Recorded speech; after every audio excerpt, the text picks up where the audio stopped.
మురళీ నాయక్ చిన్నవాడైన రాష్ట్రంలో చాలామందికి పెద్దలకు కూడా స్ఫూర్తిదాయకంగా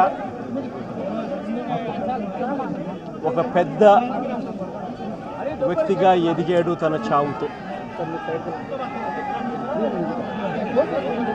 భారతదేశం కోసం తాను పోరాడుతూ తన చావు వల్ల అనేక మంది మిగిలిన అన్నదమ్ములు అక్కచెల్లెమ్మలకు రక్షణిస్తూ తాను ప్రాణాలు కోల్పోయాడు. అలాంటి మురళిని తేడమైతే వెనక్కి తాలేము, కానీ మురళి చేసిన త్యాగానికైతే మాత్రం ఆంధ్ర రాష్ట్రంలో ఉన్న ప్రతి ఒక్కరం కూడా మురళికి ఇప్పటికీ కూడా రుణపడే ఉంటాం. రాష్ట్ర ప్రభుత్వం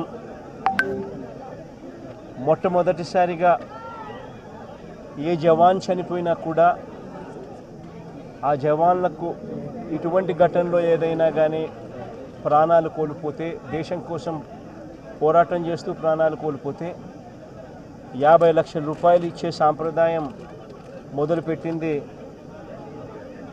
వైఎస్ఆర్సీపీ ప్రభుత్వ హయాంలో మొదలుపెట్టినందుకు చాలా సంతోషపడతా ఉన్నాం.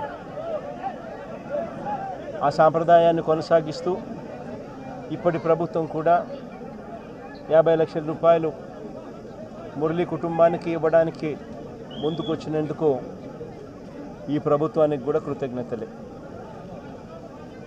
పార్టీ తరపు నుంచి అన్ని రకాలుగా మురళికి అండగా తోడుగా ఉంటాం.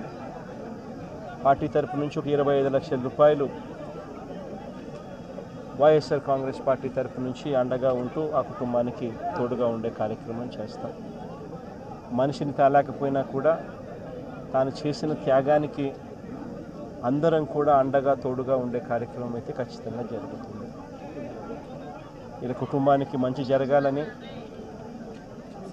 చనిపోయిన మురళికి తన ఆత్మకు శాంతి కలగాలని దేవుణ్ణి మనసారా కూడా కోరుకుంటాను.